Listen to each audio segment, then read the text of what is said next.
So, hi everyone. Thanks so much for having me here today. I'm Hana Creger, and I am the Environmental Equity Program Manager at the Greenlining Institute, and I lead our mobility equity work there. And so, for those of you who are not familiar, Greenlining is a research and public policy nonprofit.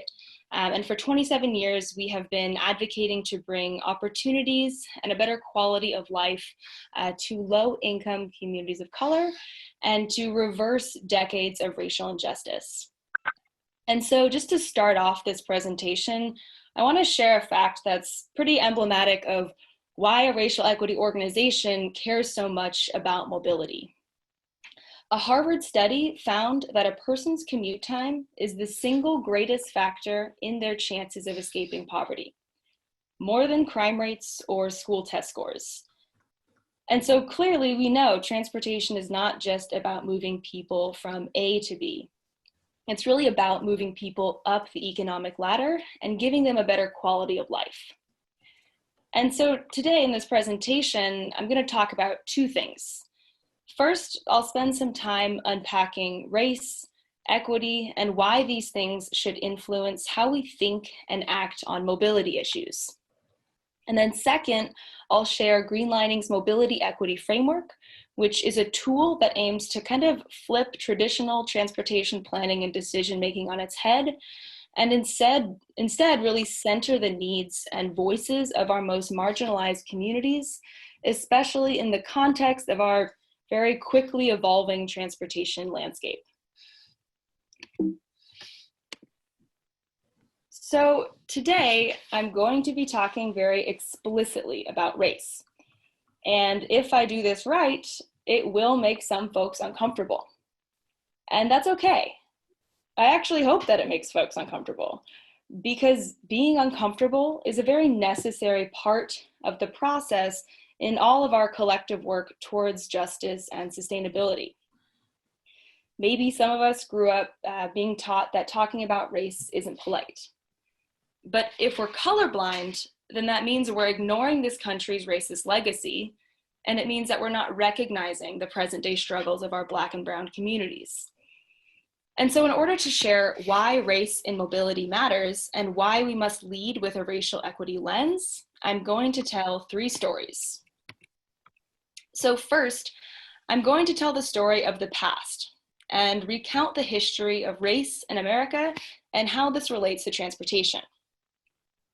Then I'll tell the story of today and how that past manifests in pain and injustice today for people of color.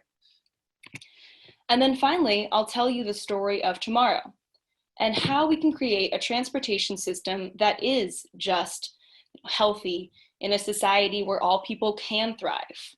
And with that, I'll present a specific tool that aims to get us there. And so let's start with the story of the past, because we can't change today's outcomes unless we understand how they came about. So let's go back in time a bit. In 1933, it's the midst of the Great Depression. Many families were barely scraping by and were defaulting on their mortgages. And you can only, I think it's really important to show these photos of people of color during the Depression. The history books are often centered on the struggles of white families. But you can imagine how much more difficult this was for people of color during this time, who again faced all these levels of discrimination on top of this, in addition to the economic crisis. And so in response to the Depression and this crisis, FDR created the New Deal and a federal agency, which was later named the Federal Housing Administration, to issue government-backed mortgages to help struggling families through the Depression. So many historians will credit this policy to helping families rebuild their lives during the crisis. And that is partially true, but there's also a really shameful side to this story that's often not talked about. And it's one that's rooted in racism and one that our government and the real estate industry is directly responsible for. So to facilitate the distribution of these mortgages, government partnered with realtors to create security maps across major metro areas to identify which neighborhoods to invest in. because they were not interested in investing in just any neighborhood. And so the Bay Area was one of those metros. And this is a map of the East Bay. And so what do these colors mean? Well, green equals best. Blue means desirable. Yellow means declining. And red indicates hazardous, signifying the level of risk to lending money to that part of the city. And so the primary indicator of risk was race. So that means that the very presence of people of color was perceived as detrimental to property values. And this is where the term redlining comes from. If you were a person of color, you literally could not get a loan to buy a home or open a business. And so let's take a look at how this played out. So this is an audit from surveyors hired by the city of Oakland in 1937.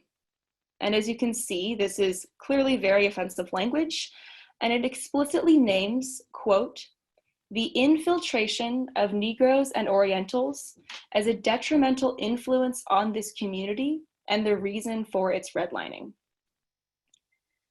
And so just to further illustrate how egregious this policy was, the Federal Housing Administration had a manual which said that incompatible racial groups should not be permitted to live in the same communities. And then for good measure, the manual also recommended using highways as a good way to separate Black neighborhoods from white ones.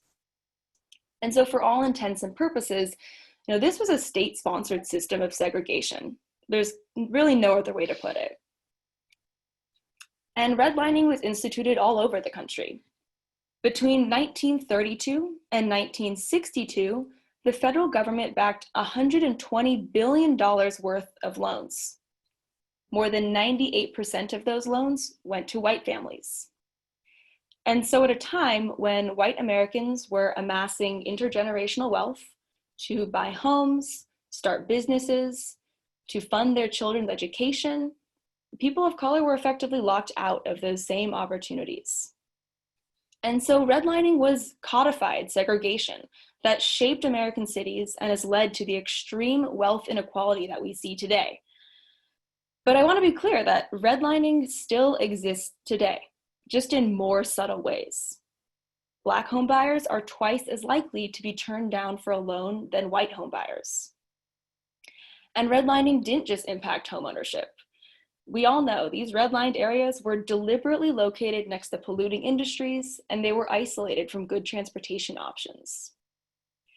It's difficult to even imagine how different our country would look today if the New Deal housing policies were designed to benefit everyone. And even while redlining was technically outlawed decades ago, this lack of investment still has lingering impacts. And another part of the story of the past is the story of highways and the systematic redesign of our cities for the automobile. Highways were constructed often directly through communities of color. This destroyed local neighborhood economies, and it locked in air pollution and detrimental health impacts for decades to come, and we're still experiencing that now. These highways enabled white flight from cities to the suburbs, which were often designated as white-only neighborhoods.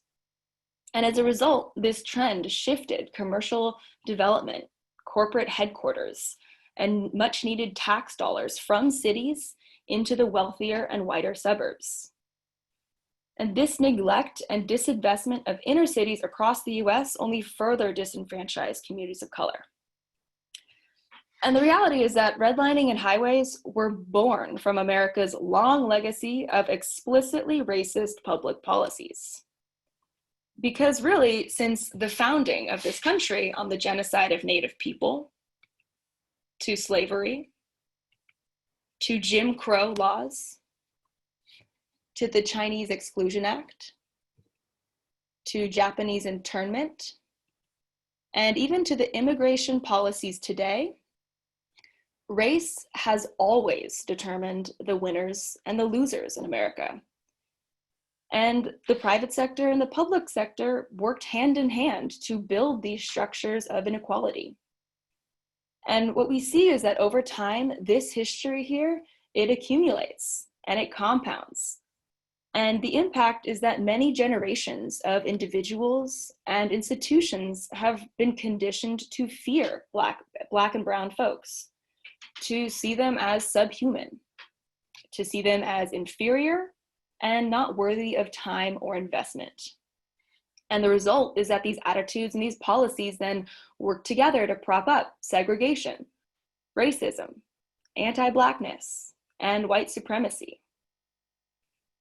And let's remember that this history was not created by just a few bad actors. These were all deliberate public policy decisions that were carried out by federal, state, and local government institutions. But while government created these injustices, government can also play an important and an essential role in solving them.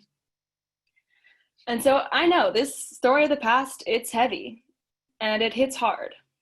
But I'm showing you these photos because this is the legacy that we have to keep in mind as we build for our future. Because while we all wish we could say that racial injustice is a thing of the past, it's not. We know that. And that's because our country has never confronted our legacy of racial injustice in a meaningful way. And so now I'm going to transition into telling the story of today, and how, because we've never addressed our racist past, people of color are still struggling with inadequate transportation options.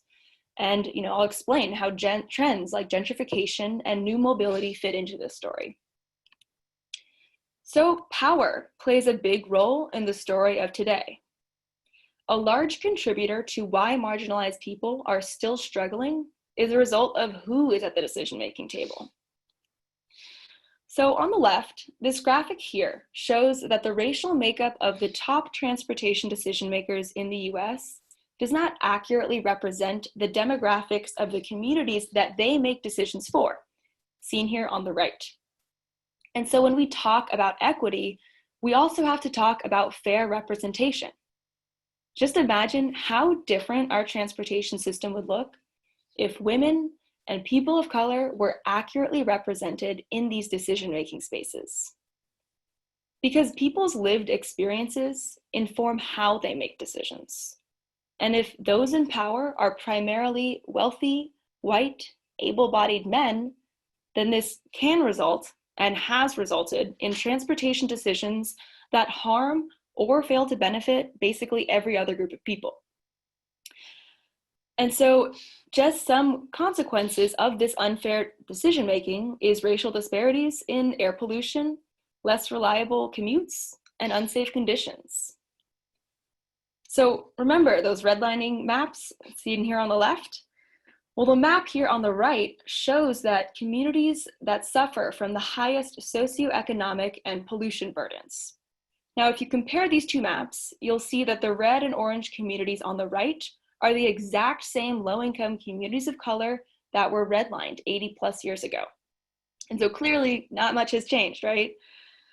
And so the decision-making that I talked about in the last slide, that has allowed these injustices to persist for decades. So another example, people of color suffer from higher rates of pedestrian fatalities, as you can see here in this graph. The poorer a neighborhood is, the less likely it is to have safe sidewalks and lighting. Again, this is a result of who is at the decision-making table and which citizens have the time, ability, access, and privilege to show up at these public meetings, to advocate for their needs, and to navigate the complex public participation process.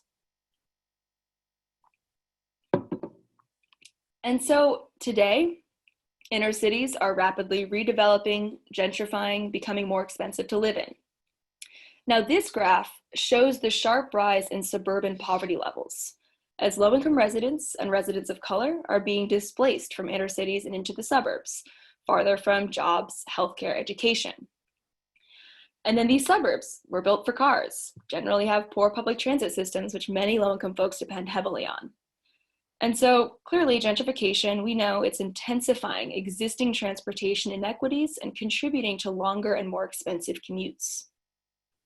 And so these are just a few examples of how in America, your race and your zip code determines your access to mobility and therefore your health and economic outcomes. Now, the results of these compounding racist housing and transportation policies is a racial wealth gap that looks like this today. For every dollar that a white family has, an Asian family has 68 cents, a Latino family has 10 cents, and a Black family only has 8 cents. But let's remember, this is not income, this is total wealth, which means that it adds up all of a family's assets, such as cash, retirement, a home, and then it subtracts all their debts. Now, obviously, a major contributor to this racial wealth gap is the effects of redlining and that prevented folks of color from owning homes and building that wealth. And so one thing I do want to mention here is that the data on Asian wealth is extremely misleading because it lumps all Asian groups together as one monolith. But if we were to actually disaggregate the data, we would see that there are huge disparities in Asian wealth. So for example, 67% of Bhutanese Americans live in poverty, compared to 2% of Japanese Americans. And so, for those wealthier and more educated Asian groups, it's important to acknowledge that they have benefited from the model minority myth, the myth that Asians are smarter and harder workers than other people of color. Now, obviously, this myth is wrong. However, it actually has indeed opened up more opportunities for certain Asian groups. And unfortunately, it's been used as a racial wedge between Asians and Blacks in particular, to kind of pit folks against one another. And so while all people of color have been affected by racist wealth building policies, unfortunately, the reality is that Black and brown communities generally face greater barriers and bigotry today. And that's exactly why we need policies that center racial equity to combat this, but with a lens that is careful to kind of understand the nuances between different kind of racial equity issues and how this affects different groups in different ways. So let's look at the racial wealth gap in another way, over a period of a few decades. So even though white households took a hit during the financial crisis, they still enjoyed a median wealth of $116,000 in 2013. However, since 1983, Latinos have seen their wealth fall from $4,000 to $2,000 in 2013. And since 1983, Blacks have seen their wealth fall considerably from $6,800 to just $1,700 in 2013. Let that sink in. Black and Latino median wealth in 2013 was $2,000 and $1,700 respectively, in the wealthiest country in the world. And unfortunately, these numbers are actually outdated because the wealth gap is only getting wider. And we can only imagine what this current economic fallout will do to these trends. A study found that if these trends continue, the median wealth of Black and Latino families could hit zero by the middle of the century. But what's insane is that by eliminating this racial wealth gap, America's annual GDP could be $2 trillion higher. And for context, $2 trillion was the GDP of India in 2015. So we know closing the racial wealth gap is not just the right thing to do, it's the smart thing to do. And while previous transportation policies have contributed to this wealth gap, improving the mobility of low-income communities of color can be a way to close this wealth gap by connecting folks to opportunity. So I wanted to share that history and the context of impacts on air pollution and mobility and the wealth gap for a reason, because that context, our inherently unjust and unfair system, that's the context that new mobility has hit our streets, where clearly the playing field is not level. And while new shared mobility services like scooter share, bike share, car share, Lyft, and Uber, they can fill critical transportation gaps, marginalized people often face barriers to accessing them. To pull out your smartphone and call up an Uber or a bike share, clearly you need access to certain levels of technology and broadband. You need a bank account. You have to speak English, and it has to be available in your neighborhood. And so many of these mobility companies also exploit their contract workers by utilizing unfair labor practices, again, disproportionately harming low-income folks of color. And so we also have to think about new mobility in the context of gentrification today. Because now that marginalized communities are finally seeing mobility investments in their urban core neighborhoods, these original residents are now being confronted with rising housing costs and displacement. And so when mobility projects are not implemented with equity, they reinforce and deepen the injustices that are baked into our systems.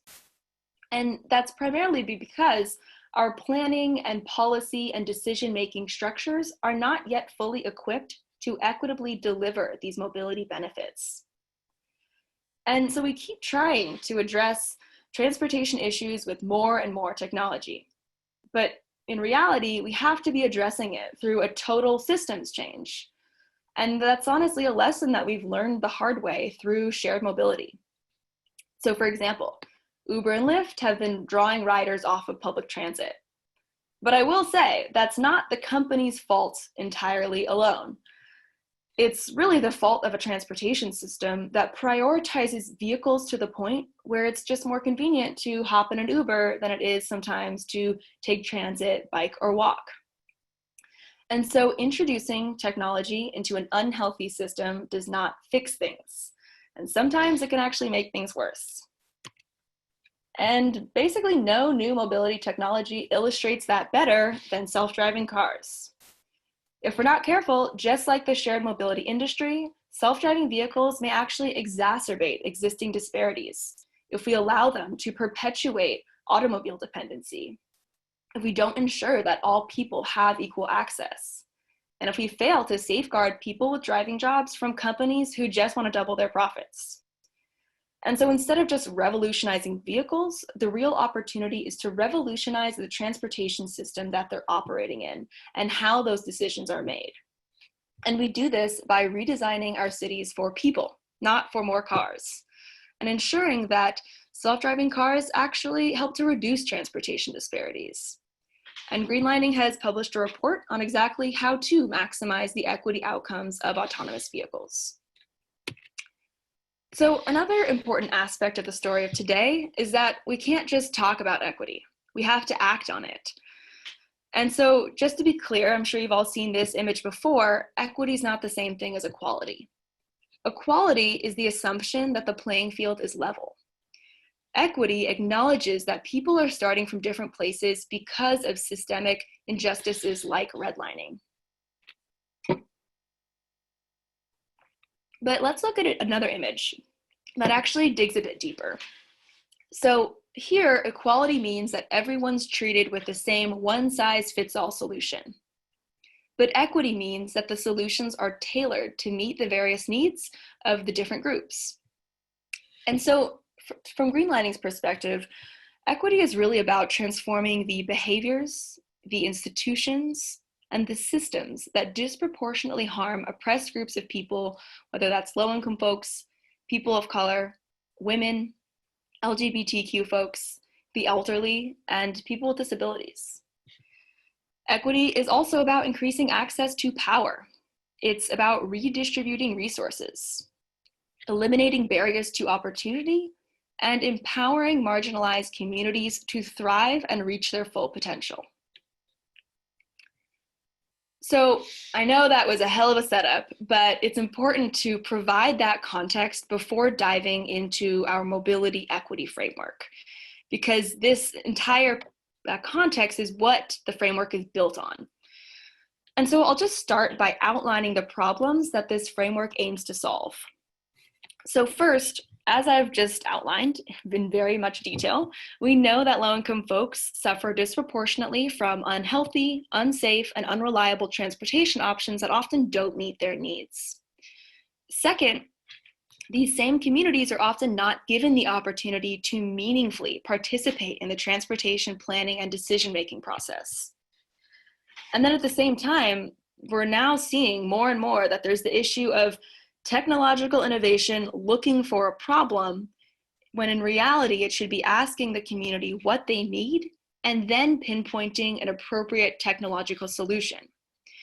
And then finally, there's just so many new mobility options today, but there's not really a good way for communities to determine which are the most equitable and which best meet their needs. And we also need to know, how do these new mobility options compare to more traditional modes like walking, biking, and transit? And how do they compare on measures of equity? And so these are the reasons why we developed the Mobility Equity Framework. So these are the three goals of the framework: to create a transportation system that not only improves access to high quality mobility options, but it also reduces air pollution and enhances economic opportunities for low-income folks of color all at the same time. Because as I said, equity, it's about so much more than just access. It's about really addressing many of the interconnected issues that marginalized folks face. And so right now, I'll walk you through the 3 steps of the framework using the example of the Bayview Hunters Point community in San Francisco that has implemented the Mobility Equity Framework. So this diagram here is an overview of the 3 steps, and each one has kind of sub-steps within each. Step 1 is a community mobility needs assessment. Step 2 is a mobility equity analysis to compare the different options. And then step 3, the community decides which transportation projects to fund and implement. And so now I'll dive into each step in a bit more detail. So step 1 must of course begin with the community identifying their most pressing mobility needs, and then having an equitable platform to propose potential mobility solutions to meet those needs. And so in San Francisco, they partnered with community leaders to understand how to make this process more accessible and relevant to the needs of the residents. And the results of these initial workshops were 150 residents who were paid to co-design over 90 ideas to make transportation more equitable in their community. Step 2 is an equity analysis to assess and compare the equity outcomes of the various mobility project proposals. And so this is not just like a standard cookie cutter equity analysis. The community must be involved in selecting the appropriate equity indicators and metrics to evaluate the various proposals. So we have 12 equity indicators listed here, but this is really just a starting point. It's intended to be flexible, depending on a community's needs and their geographic areas. Perhaps they identify additional equity indicators and metrics that are not listed here. And so I want to dive a bit deeper into the goals and indicators in the orange on the right side as the economic opportunities piece, because it's often not the primary focus of mobility services. And so in addition to mobility services just connecting folks to their jobs, mobility services should also be providing high quality jobs with fair labor practices. They should be contracting with businesses that are local, women, or minority owned, and having that positive impact on their local economy. And so in San Francisco, the 90 project ideas were put through an equity analysis that was designed to reflect the values and the needs of that community. And so the final step in this process is the community having the final say on deciding which mobility services to fund and deploy. And so through a democratic vote, the community decided to implement 10 equitable mobility options to meet their needs, which included ideas such as a community shuttle to a grocery store and a subsidized carpool service to bring kids to school. So just to quickly review these steps again, this process can help determine which mobility options are the most equitable for your community and geographic context. In the full framework report, we provide illustrative examples of how this process will completely vary from urban to suburban to rural areas.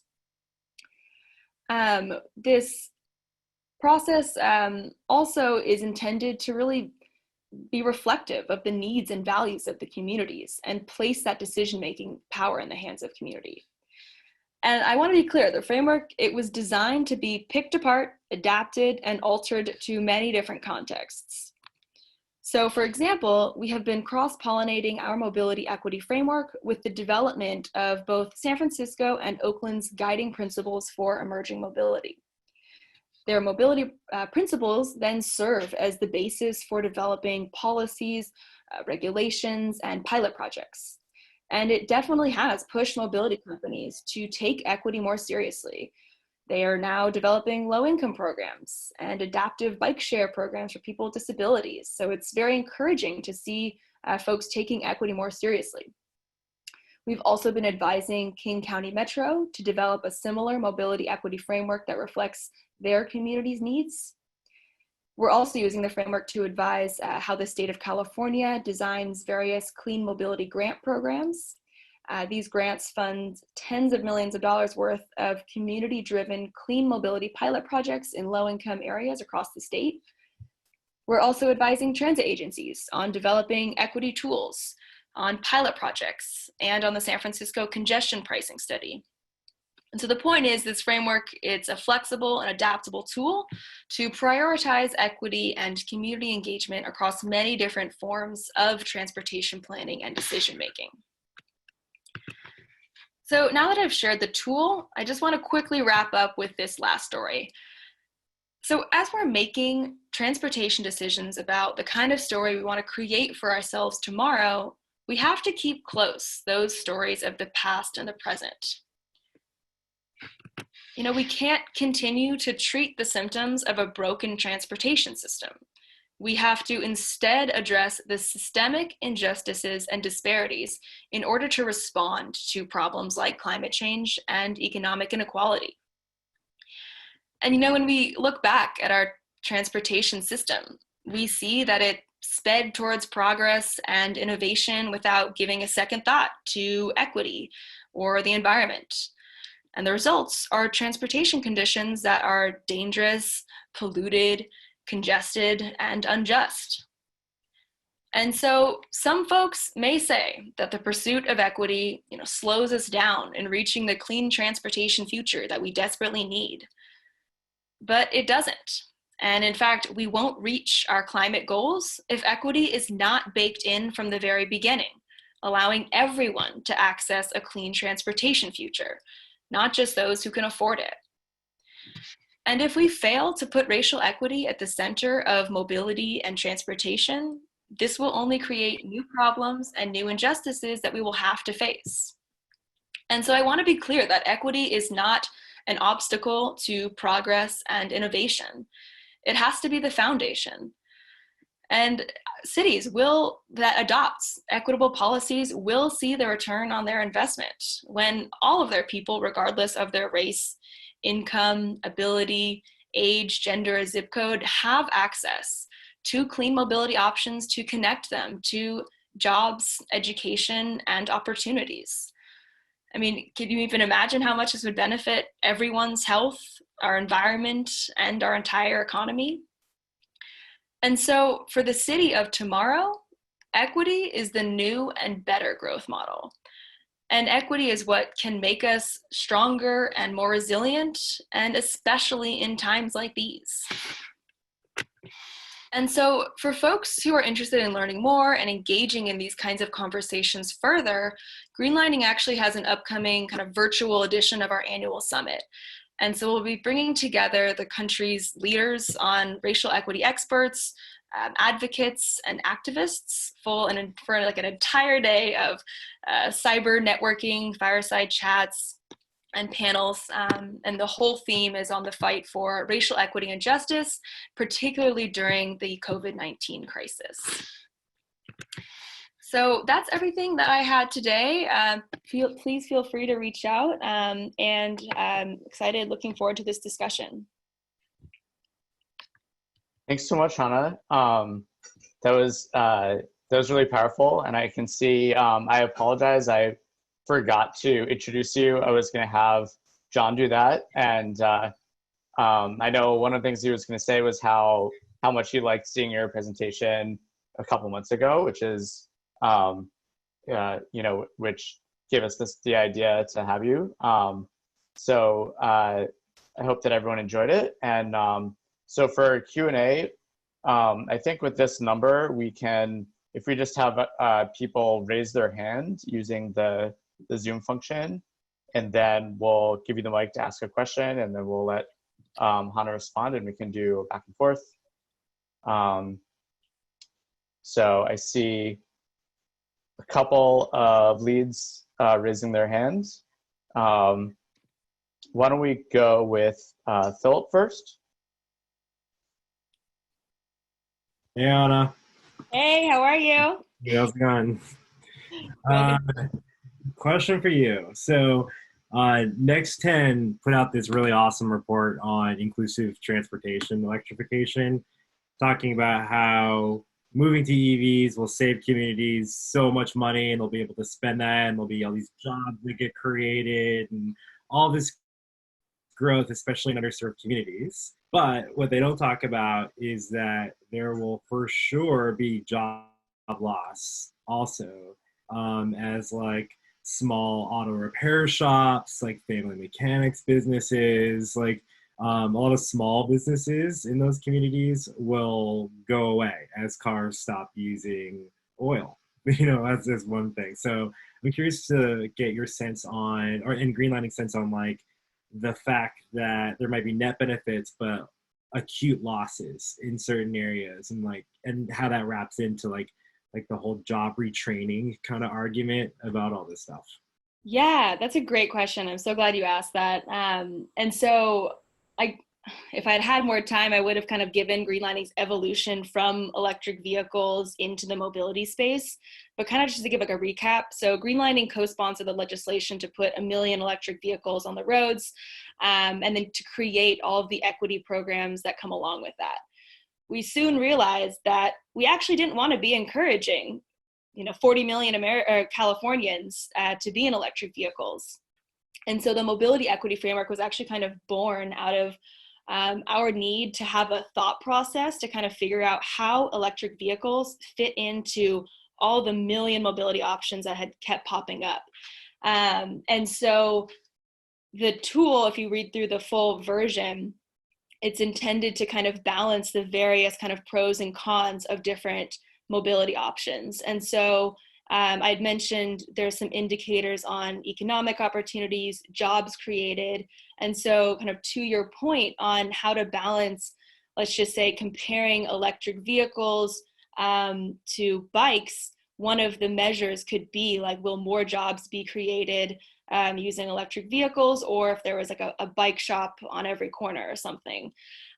Also in our autonomous vehicle report, a huge portion of it was dedicated towards kind of a just transition and the future of work, and kind of specific policies to retrain folks, because that's just the reality, is that our economy already is changing, and we have to have systems and structures in place to make sure that marginalized folks aren't left behind in those transitions.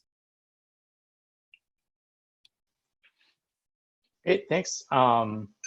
Nathan, do you want to go next? Sure. Thanks so much for your time, Hana. That presentation was fantastic. Every time we've discussed this sort of more flexible mobility framework that kind of shifts away from cars to other forms of mobility. And actually, I even think this, someone in the audience at our last event with Greg Schill asked this very question. There's usually someone who will say something to the effect of, like, I, as a mobility impaired person, it's difficult for me to carry groceries very far, so I want there to be a parking space right next to the grocery store. I need a car to get where I need to go. I'm curious how you sort of frame, how you respond to a comment like that. Are there aspects of the new mobility that you try to emphasize that would be more beneficial for people who are more mobility impaired, or do you try to empathize with that person's concerns and try to figure out a way to work in their mobility needs tied to vehicle access that could be part of this the strategy going forward? Yeah, thank you for that. So I'll definitely say I'm not an expert on disability equity issues, and I generally defer to those folks to kind of answer those kinds of questions with the response they deserve. However, I think there is some energy in the disability community around how new mobility options, whether that's like a kind of a van pool that's geared towards like a paratransit kind of operations, can provide those services more so probably in an urban, suburban area to help mobility impaired folks, go to the grocery store, access basic services, and how convenient would it be if they were able to just get dropped off and picked off, then not have to worry about parking in that situation. So I think there are some interesting kind of potential methods out there, but I think what's challenging is the actual mechanics of public-private partnerships and kind of how you actually implement that as opposed to potential technology that could meet that need. Thanks, John. Do you want to ask a question? Sure. Thank you for the presentation. It was excellent. A large part of the reason why I'm interested in this topic is because of the tension that sometimes occurs between our objectives as environmentalists and urbanists in terms of getting bus lanes deployed, getting bike lanes deployed, and the perception that that is a cause of gentrification and is having a detrimental effect to the community where that is being implemented. It seems like one of the ways that we can mitigate that or guard against that is by involving the community more proactively in the decision-making process, rather than giving the perception where we as planners or urbanists come in and drop a solution on the community without taking their input. With that in mind, it was great to see the Bayview Community Transportation Plan, which had a lot of the things that we like to see as urbanists and environmentalists, such as bike lanes, protected bike lanes, whilst also coming from the community itself and being part of coming out of a decision-making process that was led by the community, and therefore having more support, I think, than if they were not involved from the start. I first saw your presentation at the SFCDA meeting on congestion pricing, and it was really great to kind of walk into the room and see those redlining maps up on the screen. This was obviously before coronavirus. It was really great to see that brought into the conversation with a group of stakeholders who were not necessarily focused on equity. There was a lot of merchants association and business improvement districts at that table. And from their comments at previous meetings, I got the impression this wasn't at the top of their mind. One of the challenges, I think, with congestion pricing in particular is there's the congestion pricing cordon, where there are communities of color in the Tenderloin, disadvantaged communities, for whom this will very directly benefit. Whereas there's other communities in the city, such as the Bayview and Hunters Point, where you could argue that it wouldn't directly benefit and perhaps make their transportation options more difficult, if given that they are auto-centric community, and possibly result in opposition from that community. Obviously, we're still working through that process and we haven't really seen what's going to come out of it yet. But putting all this together, kind of my question for you is, how do we balance the need to involve low-income communities of color in the transportation process, in the planning process, and allow them to lead the planning process, with this need to come up with solutions that are environmentally sound and do reduce carbon emissions? Yeah, that's a great question, because at the end of the day, people have this deep-seated emotional connections to cars, and sometimes you can ask community all what they want, and all they want is just more parking spots and just better access to their vehicles. And so, there is a kind of delicate balance of kind of filtering like what the community wants versus like what kind of as society and the environment needs. And so I can actually kind of share my screen right here. Okay. So we kind of tried to play around with how this will vary. The results of a framework like this would vary depending on urban, suburban, and rural areas. So this one is the urban area, and we did like a hypothetical, equity analysis where all of the indicators were balanced equally. And so obviously it's like at the top priority, biking, transit, and then at the bottom, gas vehicles, and then even personal electric vehicles. In the suburban areas, down below here, it kind of starts to get changed up a bit. So active transportation and public transit still at higher priority, but these ones in the middle here are starting to change. Bigger emphasis on ride sharing and ride hailing, bike share, gas vehicles definitely still at the bottom. And then once we get into these rural areas, active transportation and other and transit definitely starts to drop because it's just not as efficient. Or maybe potentially ride share goes up higher. And so I'm just showing this to kind of illustrate how in some areas there may, and so I think it'll be kind of up to the discretion of the folks leading this effort of mobility equity framework like process, which should be a combination of community-based organizations and city folks who kind of have to make those tough decisions and calls on what the community is asking for versus like how do you balance all of these other needs. But it will look different in some places. Some places will need more cars, and therefore we should try to get them electric vehicles or van pooling. But I think we'll all just have to come to the reality that some communities will prefer car-based modes, and then in that case we have to get them the most sustainable option. Cool, that's great, thank you. What you just presented reminds me a lot of BART's framework for mobility options around their stations, where they classify stations by the type of the urban environment and prioritize different modes based on that. Thanks. Cliff, do you want to go next? And then I have a question myself. I guess I have a few questions, so I'll save one for later. First, just thank you for presenting this, Hannah. I've actually been reading The Color of Law over the last couple of weeks, so this is especially relevant to that. I really appreciate the presentation.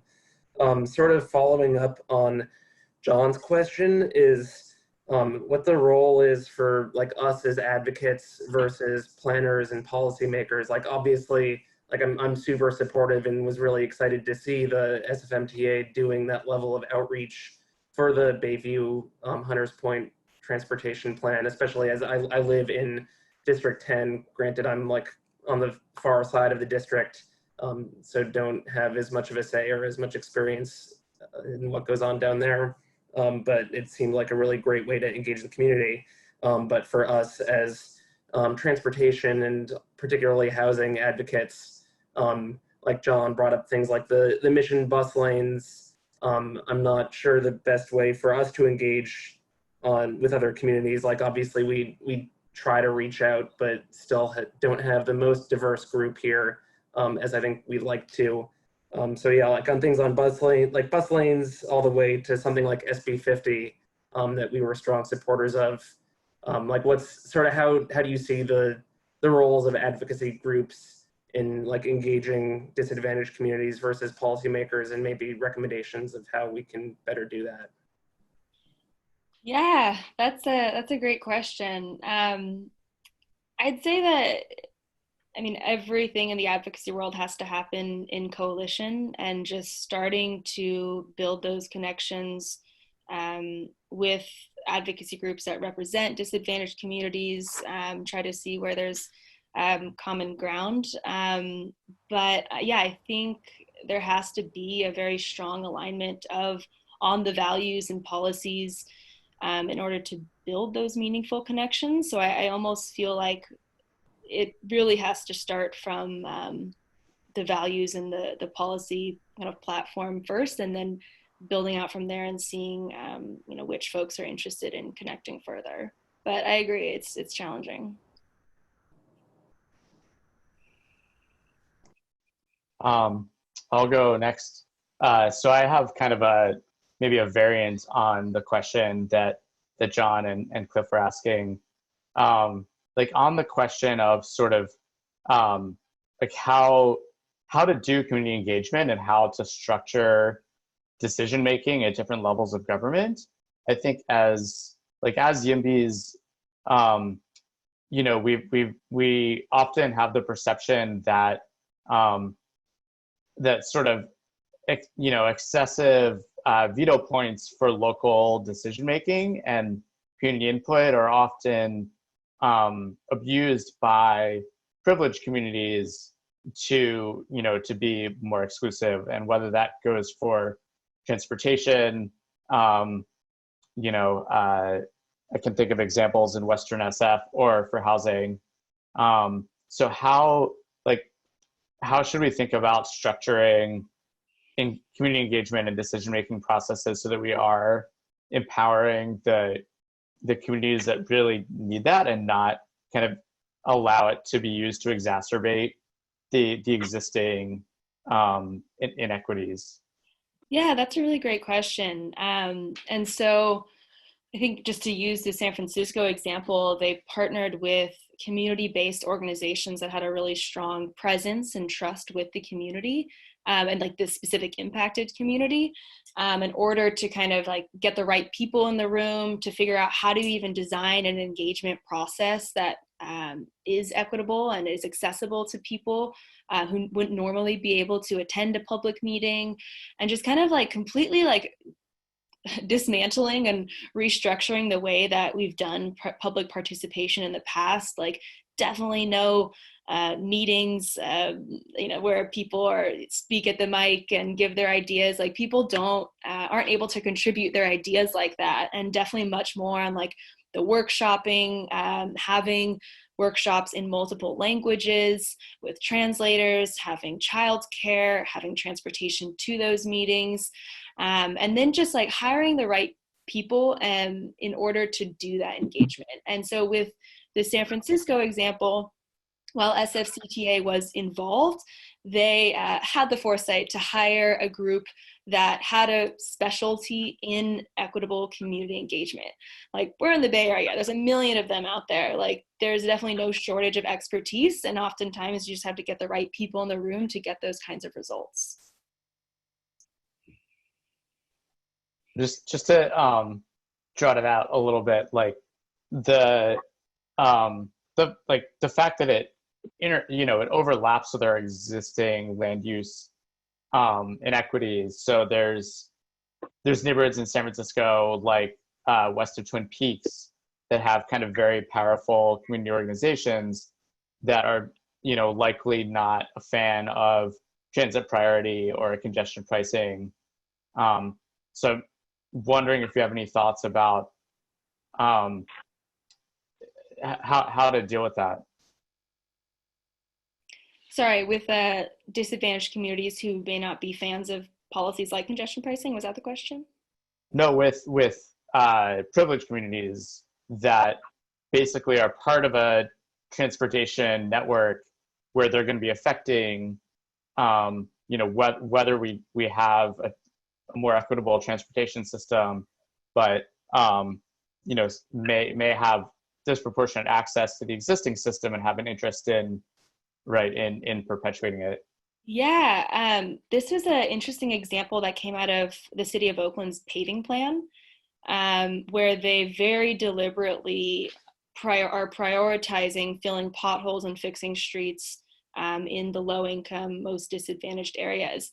And there was huge backlash, no surprise, from the folks who live in the Oakland Hills. And yeah, to City of Oakland's credit, they really held their ground in insisting that this was the way that they were going to go forth with this. And so I think it honestly just takes some bold leadership at the city level. Adina, I think, has her hand raised. Yeah. Sorry I missed a couple of minutes in there. So the city, one of the things that I do as transit advocacy with Seamless Bay Area, and the city of San Mateo has just passed a resolution on its consent calendar supporting seamless transit principles to have a public transportation system that is more equitable and environmentally sustainable. So that's why I disappeared and came back. The question that I had is, in my experience on working on issues of transportation equity and justice, there's a, as a white person from a, relatively privileged background, is like, in order to get involved, it's really important to, like, one, show up, and two, listen for a long time before kind of like chiming in and, like seeking to participate effectively in the context that one finds oneself.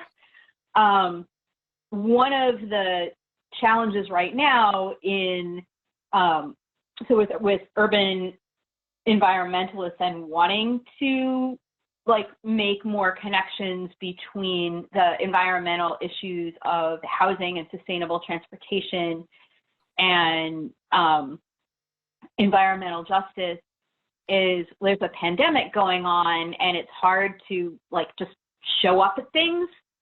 And I am wondering if in the work that you are doing, you are aware of particular activities and like virtual spaces. Like, do we just wait until the pandemic is over before pursuing like potential ways to build relationships and support? Or are there some things that you can think of that are going on where there might be such opportunities, even given the limitations that we find ourselves with? Well, you just gave me an amazing opportunity to give an additional plug for Greenlining's upcoming summit. It's all virtual and there will be like networking opportunities. But I think you touched on something that's really important and that Cliff also kind of alluded to on, like, it is challenging to build new relationships with groups who are, to be honest, a little bit, I would say, like hesitant and can be a little bit suspicious of outside groups. And I say this as an organization that has that experiences that from other organizations across the state, because we work across the state of California, generally at the state level, but we want to be plugged into environmental justice spaces, transportation justice spaces around the state, whether that's urban, suburban, rural areas. And I think things that we have learned from this, every year we do listening tours around the state to make sure that, we're kind of we're being sure to address many people's concerns. I think we've learned that folks don't like it when you come to them with a fully baked idea and then ask for their endorsement. People have told us that it's, it comes off as very self-serving, very transactional. And yeah, if you come to someone with an agenda, I think it just rubs people the wrong way. We have learned from that the hard way. But I think just, going in with the idea of you're just building a relationship and strictly trying to find common ground as opposed to asking them to endorse, AB whatever bill, I think it's just leads to a more long-term meaningful connection and a way to advance your ideas together in the future. Okay. And let me actually ask a question about something in particular that you may have some insight about, working in this extra challenging environment.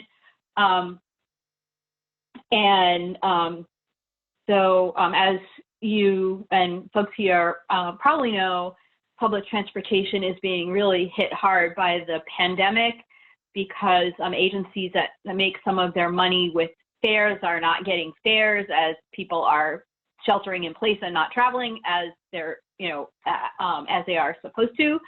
And also the agencies that make less money from fares make money from sales taxes, and sales taxes are being greatly reduced because of the recession, which leads to a whole set of other questions that I'm not asking about why do we use such vulnerable funding sources for public transportation. But meanwhile, many people who are low income and people of color depend on public transportation. There's going to be a lot of work needed to seek to recover our public transportation system. At the state level, I have a conversation coming up with Janelle Fletcher of Climate Plan about the work to do that. And in addition to talking to her, do you have any additional thoughts about building bridges on that issue where there's going to be a lot of need to engage, including over the next few months here in the Bay Area? Yeah, Chanel's, she's fantastic, and is definitely very plugged into kind of, I think in their strategic planning this year, one of their goals is to kind of become a convener of different groups. I would also, if you're interested in if any of you are interested in getting more plugged into kind of the transportation justice side of things, there's a group called People for Mobility Justice. And definitely looking to advance, transportation justice, mobility, equity policies across the state. And there was a webinar recently, and there is planning on being some more just like energy and conversations going forward. Okay. Thank you. And if I have any more questions about like reaching people, I will hail. Please do. Thank you. Thanks. Nathan has another question. Hi, it's me again. One of the things that I found a little challenging sometimes when talking about mobility solutions like increased public transit and bike lanes and so forth is just how jaded people are about the possibilities of public transit. So actually going back to to the previous question that I asked, I also sort of said if there's going to be, if people who have mobility issues need to get somewhere, we should just enhance paratransit. And then I remember one person's like, have you ever tried hailing paratransit? Don't you know how long it takes and how unreliable it is and how restricted the hours are? And going back to what Adina was just saying, we're certainly not heading into a good situation where there's going to be a lot of transit goodwill. I know that as for my company, as people start discussing going back to work, they're someone who really, I think his heart's in the right place in terms of how little he wants to drive a car. He's like, I don't think it's safe for me to ride transit for the foreseeable future. So I'm curious how, in the face of such cynicism and negativity about the possibilities of these transportation options, how you talk about them in a way that's positive and or inspiring or anything other than oh yeah, I guess it sucks. So this may not exactly be positive, but even while public transit is looking a little shaky, so are all the private mobility companies. They're laying off people left and right. Who knows how long they're going to be able to stay afloat. And so I think this is actually a interesting time where we're who knows, public transit could end up being a more long-term reliable option than a lot of these companies out there. And so that doesn't mean that we shouldn't be, innovating public transit, maybe in the form of microtransit, to kind of help out with some of these, people with barriers to mobility. I think there's ways that we can be creative and innovative and make transit sexy again. And I'm not completely sure that private mobility companies are going to be able to deliver that on their own. So at the end of the day, it's probably going to be some public-private partnership to carry that forward. But yeah, I still think just in public transit still has a role. I think Cliff had another question, as well as John. Yeah, this might be getting a little bit into the weeds, and I spent a little bit of time a few months ago reading the AV policy, but I think probably didn't read as much of it as I should have. There's a lot there. So one thing you talked about tonight is the potential of taking jobs, but I think one of the things that's not really discussed enough that I'm wondering if Greenlining has thought about is the potential for autonomous vehicles to really increase pedestrian fatalities and just drive more inequity there. I think there probably isn't enough discussion of the rich people who are dying in their Teslas misusing them, but so far the one that has been talked about is Uber killing a disadvantaged woman crossing a street in a very car-centric neighborhood in Arizona. So I'm just wondering about that. Yeah, that's a great question. And so, in the presentation, I do cite that people of color are killed like 2 to 3 times the rate by vehicle collisions. And then on top of that, we know that AI has a really difficult time recognizing darker skinned people because these algorithms are built by white guys who had, no intention, but they just did not build any kind of like racial equity into the technology. And so that's just one small example of how when a person's crossing a street, if they happen to be Black, are they more at risk with an autonomous vehicle on the road? And then another thing that we mentioned, so we're involved with the California Public Utilities Commission's AV regulations. Really thrilling stuff. I spend way too much time writing those public comments. Yeah, I get but it's impossible to navigate them. Yeah, it's awful. I hate it. But one comment that we made was that, as they're testing these pilots, they need to be tracking where accidents happen to see, are accidents more prevalent with pedestrians in low-income areas that have really poor infrastructure and lighting, and are there clear disparities in where these accidents are happening compared to wealthier areas.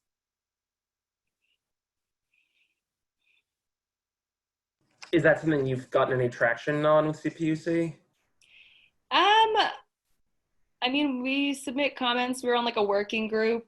I know that honestly, I've been a little too busy to check the results of that. But you also don't quite know. I used to work at the PUC. You don't quite know until a decision comes out, and that might take 1.5 years.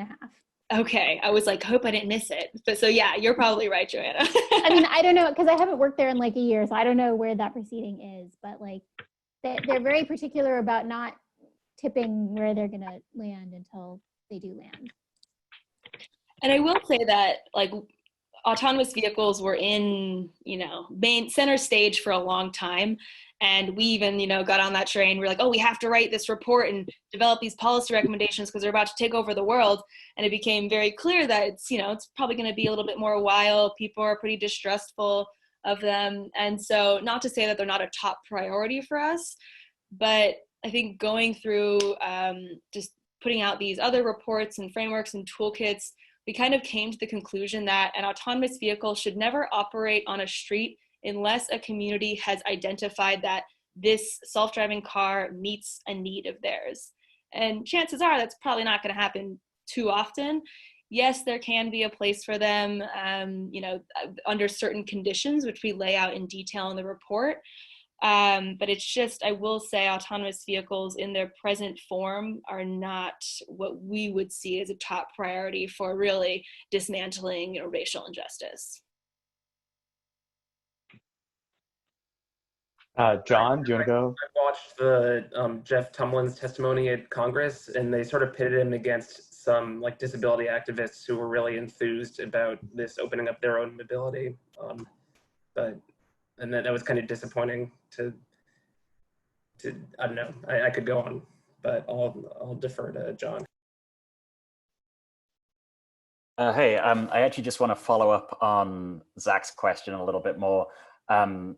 Hannah, you've talked a lot about how critical it is to involve the communities of concern in the decision-making process and have the policies and the investments that come out of that process come from the community themselves. Jeff Tumlin is basically saying the opposite of that in many respects. He's saying that we understand what we need to do from a transportation point of view and from an equity point of view in order to get the city moving. And we're just going to do that with the minimum of public input and outreach, because we know that from historical processes, we know it's just going to slow down and water down the changes that we need to make to our streets.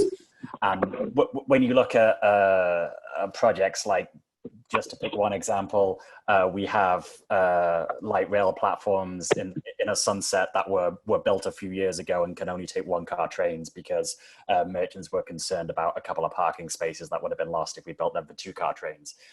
It's pretty obvious to those of us who are urbanists and environmentalists that is not an equitable outcome, and it would be better to prioritize public transit at the expense of a couple of parking spaces. But that does, ignoring community input does go against what you're talking about and what you're proposing here and flagging as important. So I guess my question is, should we be looking at enacting a different community engagement process in communities of concern versus other communities? Or should we be having the same process of community-led decision making and transportation planning in all communities, and have some sort of framework in place that makes sure that the outcomes of that process do also match our environmental and our equity goals? That's a really great question. So I would say that this mobility equity framework was actually inspired by participatory budgeting. Is anyone familiar with that? So it's basically a democratic form of decision making, and this has been done in wealthy communities, in low-income communities all over the world.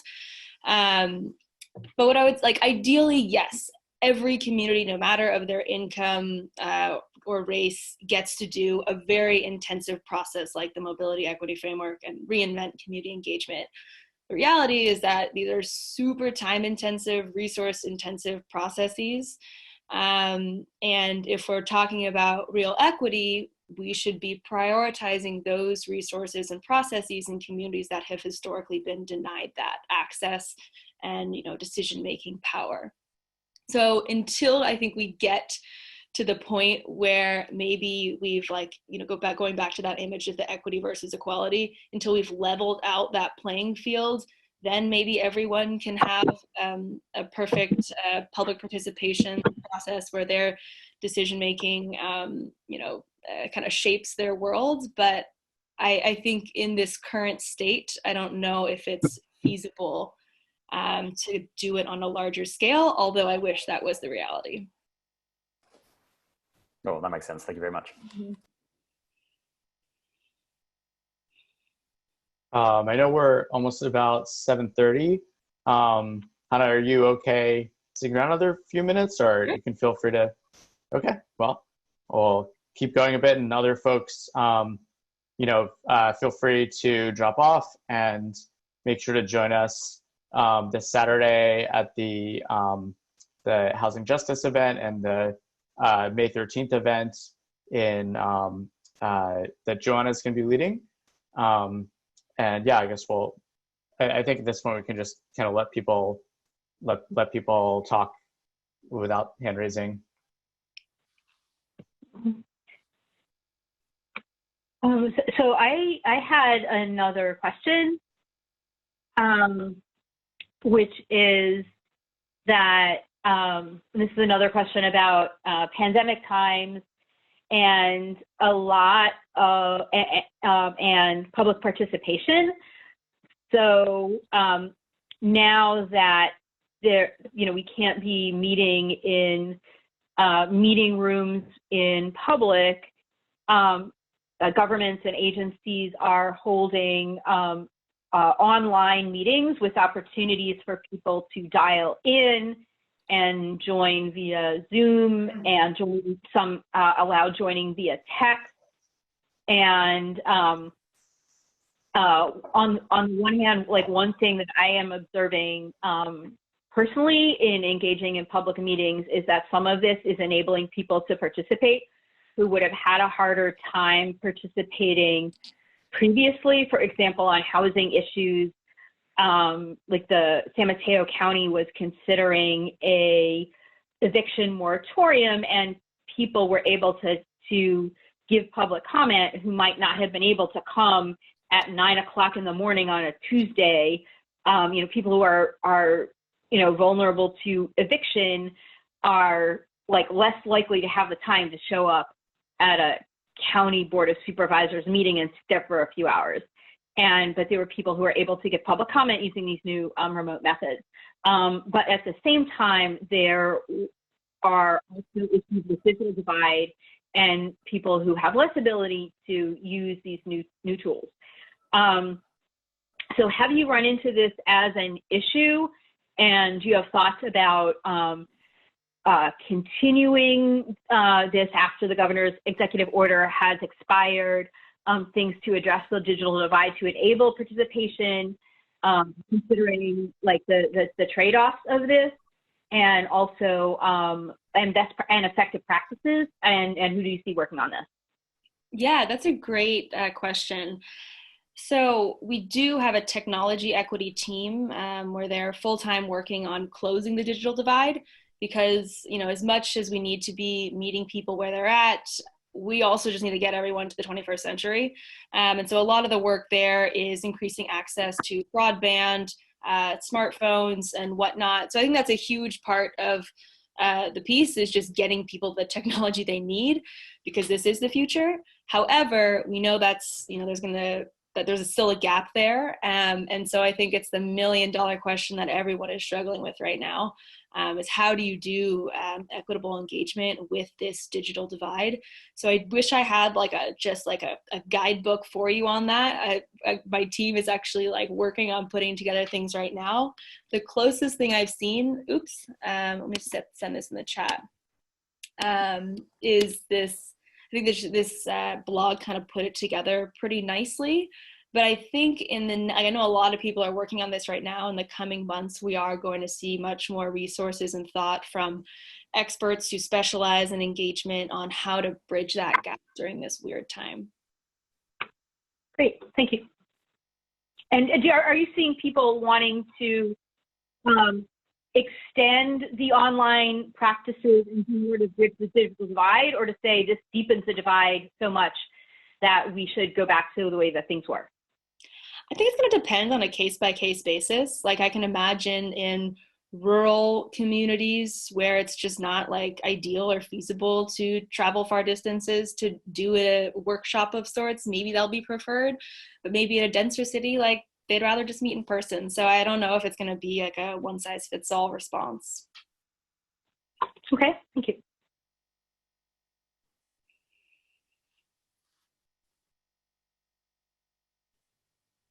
I had a thought about sort of we had a book club discussion a month ago about bicycle race, or bicycle/race. I don't know if you've read that, but one of the themes that comes up is sort of this kind of bus versus train dichotomy. It's interesting, and how in LA they were spending a whole bunch of the money on trains, but the buses were actually serving way more people. And especially as we consider how to like how to help public transit thrive post-COVID, you could imagine a very different way of approaching the problem. If it's like, okay, let's like make sure that we can like lure wealthy people back onto transit versus like making sure that it is like really serving the people who need it most, who may not have other options.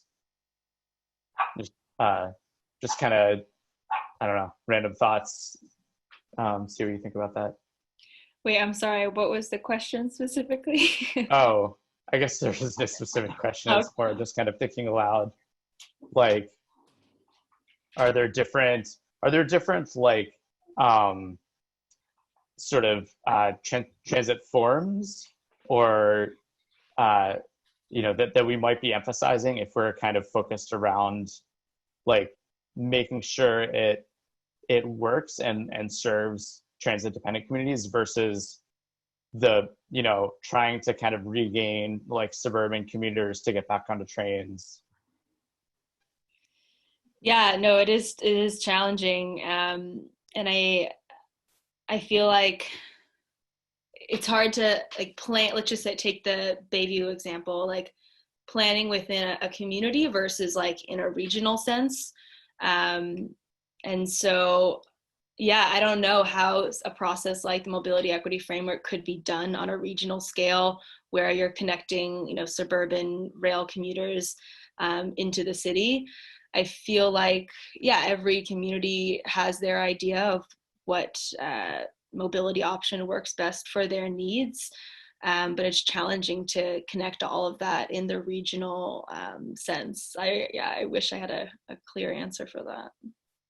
So I'm going to chime in on this because there's going to be a process coming up at MTC where they're going to be looking at what the public transit system should be doing in the coming months, and looking at like doing demographic analysis, looking at where people are taking public transportation now, what are the essential destinations, essential workers, essential people that are transit dependent, and with a lens on having the system serve that, and that an opportunity for people to pay attention, and hopefully an opportunity to be, the MTC was wanting to have diverse stakeholder engagement in that.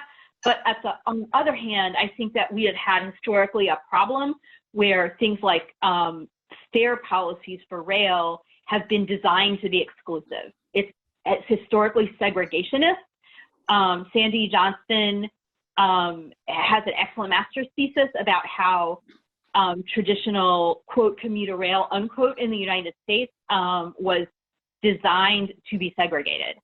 And so you can look at it and say, well, since low-income people are not using these systems because they are expensive, let us shut them down and replace them with buses that low-income people use. Versus saying, oh, why are there not diverse populations using the system? Are there other fare strategies and connectivity strategies that can be done to open up these systems that had been exclusive in the past? And I think both of those strategies are important, and taking the current demographics of our transit system as prophecy is not a good idea. So that's those are some of my thoughts on that. I like that.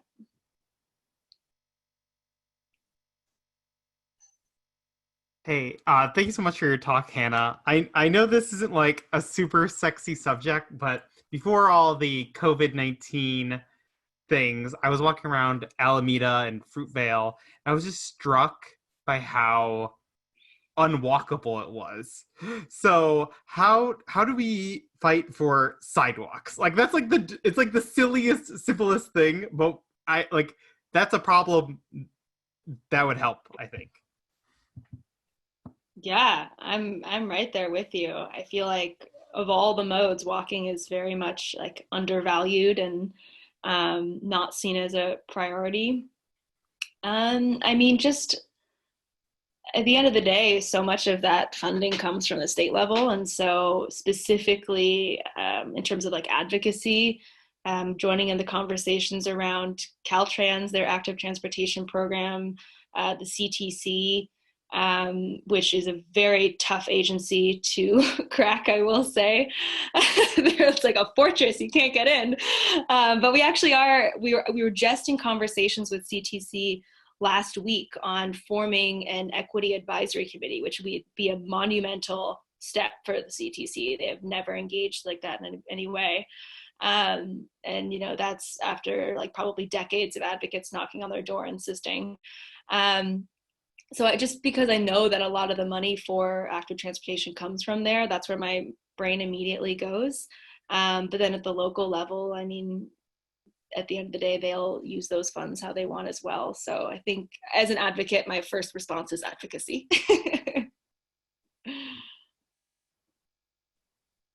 Yeah, that's something that is a kind of personally salient for me, because living in Ocean View, it's one of the neighborhoods in San Francisco where there's frequently cars blocking the sidewalk, and that's sort of just seen as normal, and it's been that way for decades. And you know, a lot of people are kind of incensed at the idea that would change. And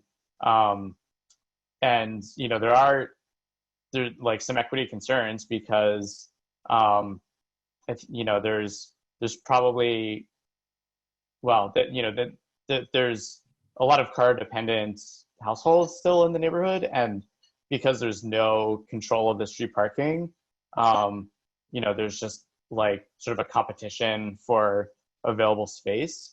And yeah, I'm like sometimes wondering about like how to best go about advocating for addressing that.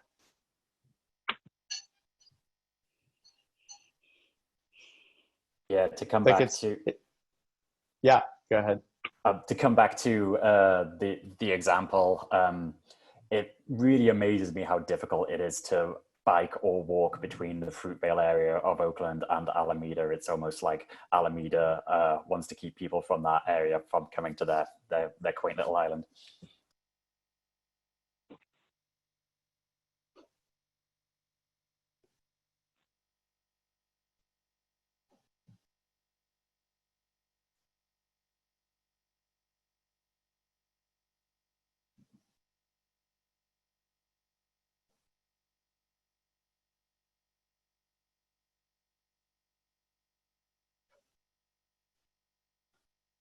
Yeah. John's saying maybe we should wrap up. I was going to ask more about enforcement, like it, you know. Go for it. That is an interesting topic.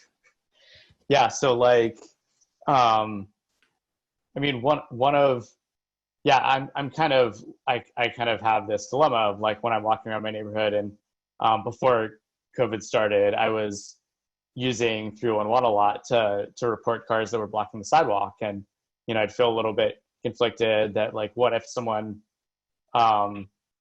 getting a ticket and that's, you know, a real hardship for them.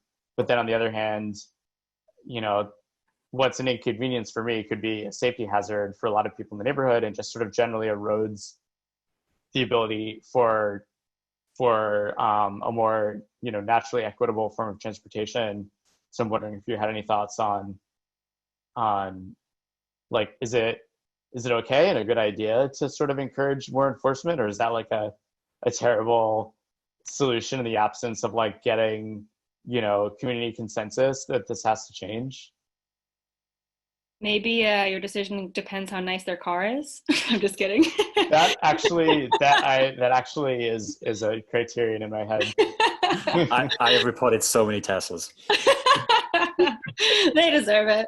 No, I'm just kidding. That's a really interesting dilemma, but I think the point that you raise on like, yeah, that could be a safety or an access issue for someone kind of trumps everything. And I mean, if that, obviously that could be a financial hardship on someone, but if that is what it takes for them to never do that again, I don't know, the ethical dilemma there. So I'm kind of in favor of reporting folks who are creating a danger for the public.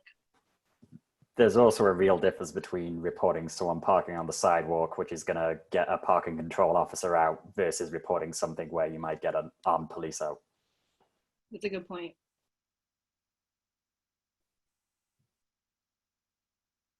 All right, any other final thoughts people have before wrapping up? Thank you, Hannah. Yeah, thanks all. Yeah, for thank you. Yes, thank you very much. Yeah, Thank you so much. Yeah, thank you so much for joining us, and we'll have to have more events in the near future. sounds great. Well, hope you all have a great rest of your evening. Bye. Thanks. Bye. Bye everyone.